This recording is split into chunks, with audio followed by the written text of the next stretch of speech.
सुखकर्ता दुःखहर्ता वार्ता विघ्नाची नुर्वी पूर्वी प्रेमी कृपा जयाची सर्वांगी सुंदरा अतिशयेंदुराची कंठी झलके माल मुक्ता फलांची जय देव जय मंगल मूर्ति। हेलो एवरीवन, आज के गणेश चतुर्थी तृतीय दिने आपनादेर सबाइके जानाई अनेक अनेक शुभेच्छा। तोमरा सकले खूब खूब आनंद करो गणेश चतुर्थीर এই দিনটিতে।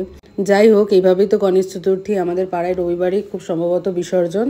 কিন্তু আজকের বলে না, তোমার যখন যেটা সময় হবে তখন সেটা তোমার হবেই।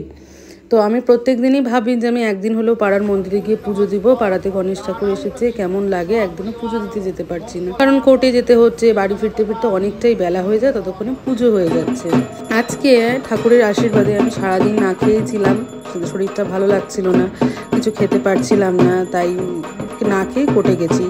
আর ভাগ্যক্রমে আজকে তাড়াতাড়ি আমার হয়ে গেছে, আসার সময় দেখি যজ্ঞ হচ্ছে। তো তাড়াতাড়ি করে তড়িঘড়ি করে বাড়ি এসে ড্রেসটা চেঞ্জ করে চলে গেলাম, বাপ্পার পুজো দিলাম। এত ভালো লাগলো, যজ্ঞটাও হচ্ছিল, মনটা একদম ভরে গেছে আজকের দিনটিতে। সকালবেলায় যথারীতি বাবার সাথেই গেলাম কোর্টে, বৃষ্টি মাথায় নিয়ে। তবে বাড়ি আসার পরের দিনটা খুব ভালো গেছে, ভোগ খেলাম ঠাকুরের। বলে না, ঠাকুর যতক্ষণ না চাইবে তোমরা ততক্ষণ কিছুই করতে পারবে না, কিছুই হবে না। যাই হোক, তার সাথে আমার কয়েকটা ফটো আর বাপ্পার মুখটা দেখো। তোমাদের যদি আমার এই আজকে সারাদিনের গল্পটা ভালো লেগে থাকে, do like, share, subscribe my channel. Bye bye.